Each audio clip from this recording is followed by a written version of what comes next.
Assalamualaikum warahmatullahi wabarakatuh.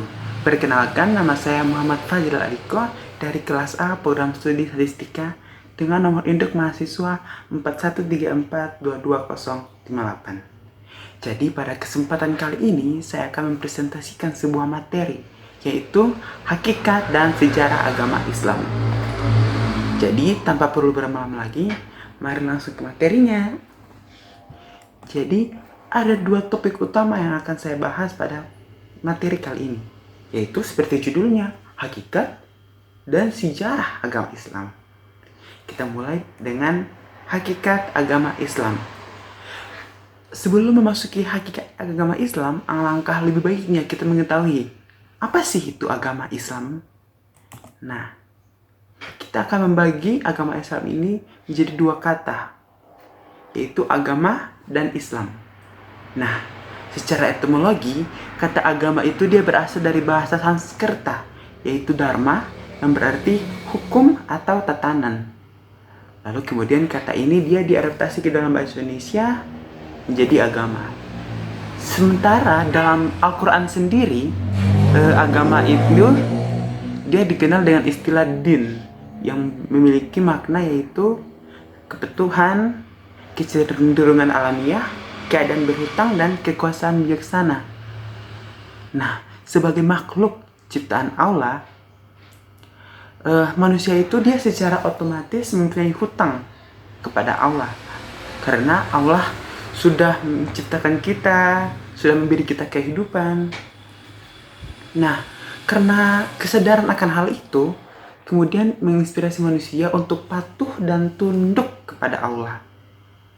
Yang pada dasarnya ini dia adalah kecenderungan alamiah manusia sejak dia dilahirkan. Nah, dengan mematuhi dan berserah diri kepada Allah, manusia itu dia dapat hidup dalam keadaan yang aman dan bahagia. Jadi, agama sendiri bisa berarti sebuah kepatuhan, aturan yang membuat kita patuh kepada pencipta kita. Nah, lalu kita masuk ke Islam. Secara etimologis, Islam dia berasal dari bahasa Arab yaitu as-salam, yang berarti damai, keselamatan, dan keamanan. Dari kata ini lahirlah kata Islam, yang artinya itu dia adalah penyerahan dan penundukan diri, yang mengandung makna bahwa seseorang itu dia menyerahkan diri secara total dan menghamba kepada Tuhan Yang Maha Esa. Nah, berdasarkan dua pengertian tadi, bisa kita simpulkan bahwa agama Islam itu dia adalah agama yang diturunkan oleh Allah, yang terdapat dalam Al-Quran dan As-Sunnah, yang berisi perintah, larangan, dan petunjuk untuk kesejahteraan dan kebahagiaan manusia dunia dan akhirat. Nah, kalian tahu nggak, orang yang memeluk agama Islam itu dia disebut apa? Ya, Muslim.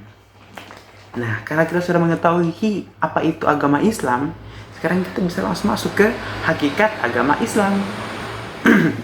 Nah, menurut KBBI, hakikat itu dia berarti intisari atau dasar, yang bisa juga berarti kenyataan yang sebenarnya. Jadi secara umum itu, hakikat itu dia merujuk pada inti, dasar, atau kenyataan yang sebenarnya dari suatu benda atau keadaan.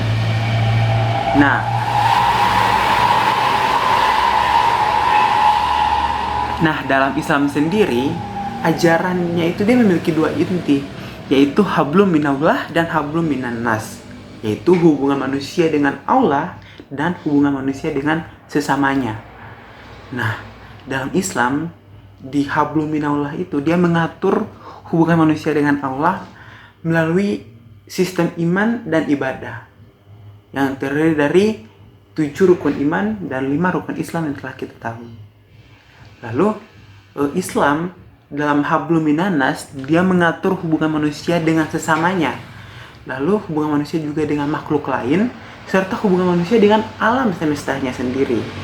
Nah, dia mencakup banyak hal, banyak aspek, mulai dari politik, ekonomi, sosial, budaya, ilmu pengetahuan, teknologi, seni, lingkungan, dan banyak aspek lainnya.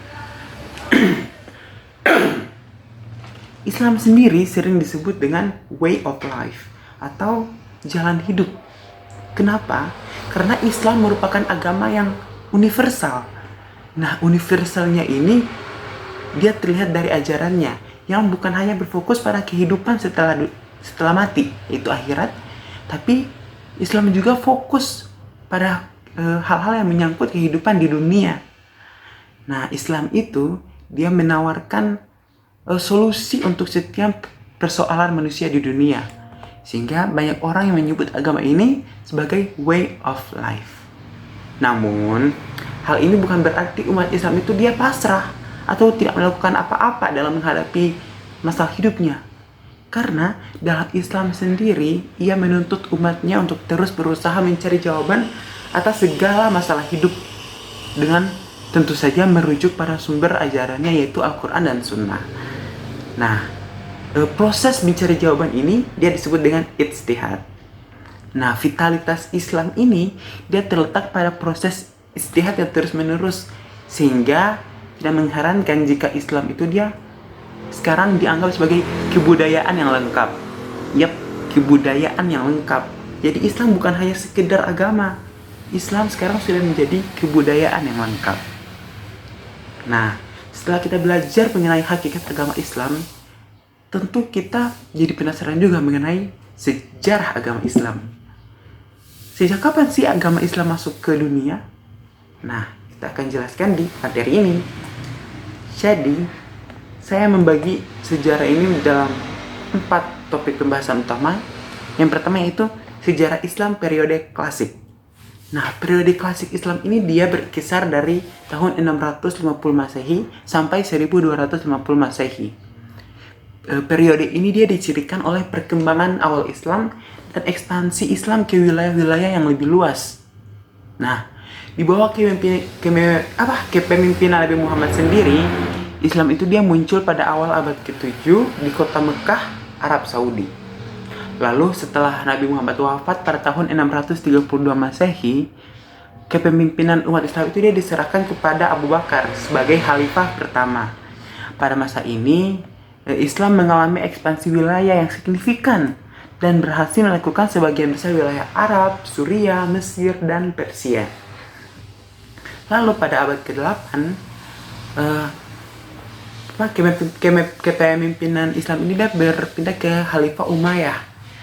Khalifah Umayyah ini dia memindahkan pusat kekuasaan Islam yang awalnya ada di Madinah menjadi ke Damaskus, Suriah. Nah, pada masa ini perdagangan, seni, dan arsitektur itu dia berkembang dengan pesat. Lalu pada abad ke-9, yaitu pada kekhalifahan Abbasiyah,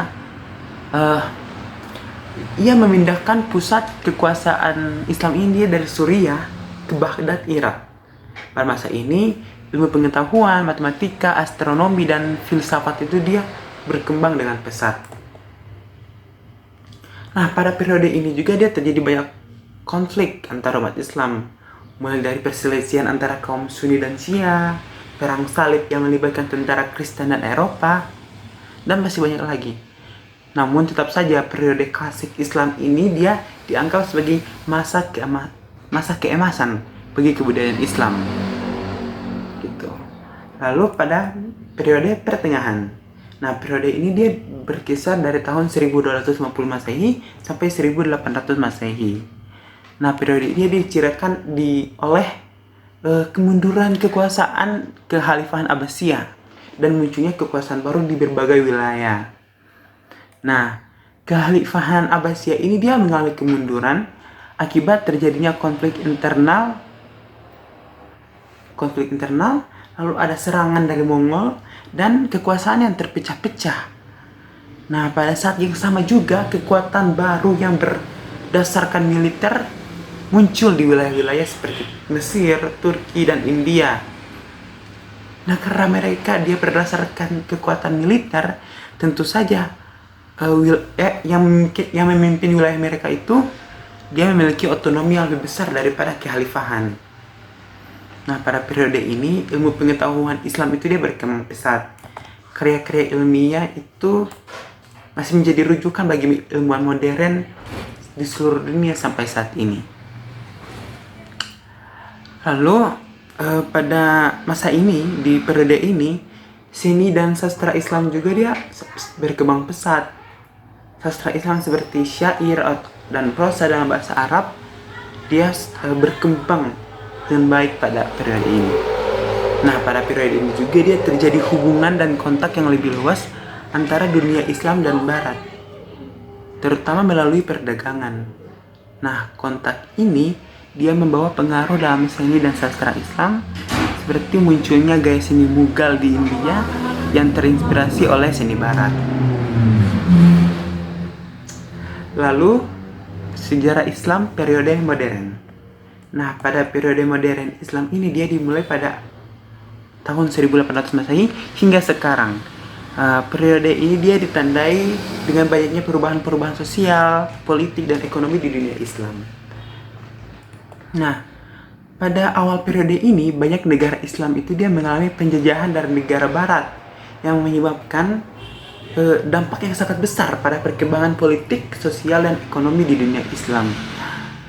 Banyak negara Islam yang berjuang untuk memperoleh kemerdekaan mereka dan kemudian membentuk pemerintahan nasional mereka sendiri. Nah, pada periode ini juga terjadi perubahan dalam budaya dan gaya hidup Muslim. Terjadi pertumbuhan kelas menengah dan perubahan nilai-nilai sosial. Pada akhirnya hal ini mengarah pada kemunculan gerakan-gerakan Islam seperti Muhammadiyah, NU, dan Muslim Brotherhood di Mesir. Lalu pada periode ini juga terjadi perkembangan ilmu dan pengetahuan dan teknologi Islam yang sangat signifikan.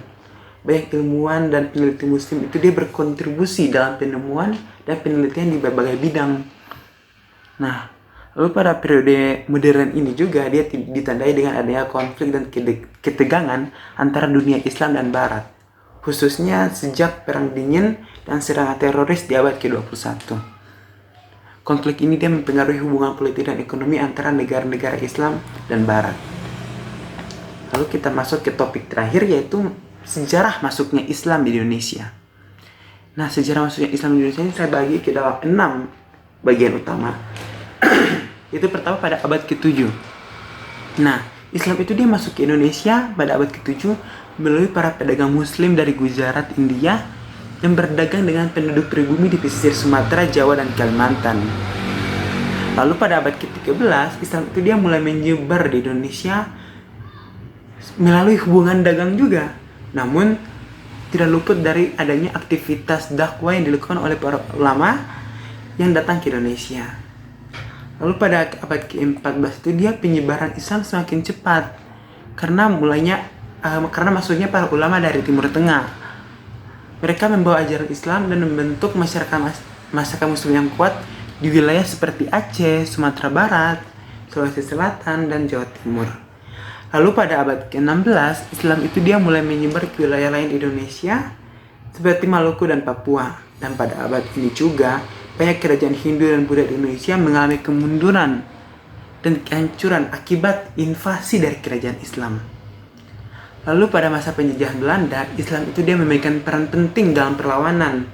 Banyak pemimpin perlawanan itu dia beragama Islam seperti Imam Bonjol, Cut Nyak-Dien, dan banyak lagi.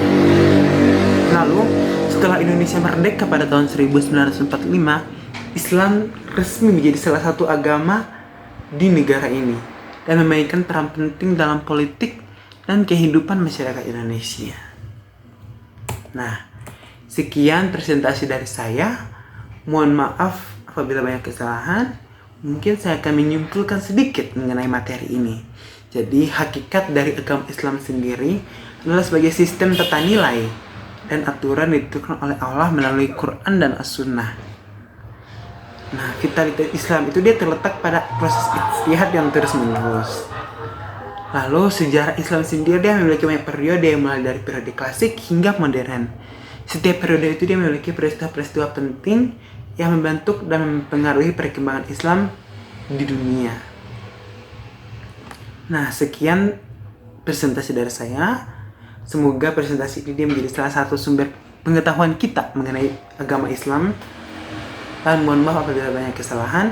Wassalamualaikum warahmatullahi wabarakatuh.